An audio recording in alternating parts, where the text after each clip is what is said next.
Natuloy Huwebes ng hapon ang arraignment at pre-trial ng Manila Regional Trial Court Branch 40 laban sa 6 na akusado sa pagkawala ng 6 na sabungero sa Manila Arena noong buwan ng Enero taong 2022.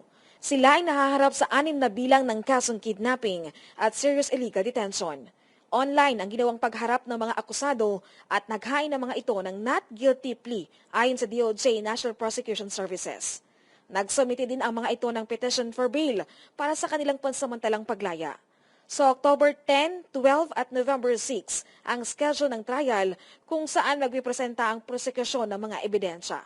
Sa October 10, alas 3 ng hapon, isa sa mga didinggin ay ang petisyon ng mga akusado. Ayon sa DOJ prosecutors, meron silang 23 hawak na testigo kung saan 2 o 3 dito ay ihaharap nila sa October 10. Matatandaan ang 6 na akusado ay naaresto ng PNP-CIDG Region 4A sa kanilang mga bahay sa Parañaque City noong September 15, 1:45 ng hapon.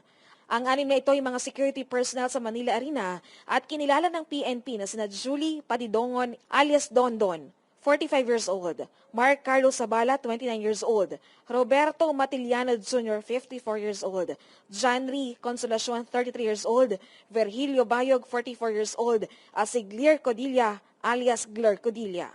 Para sa Diyos at Pilipinas kumahal, Margaret Gonzalez, SMNI News.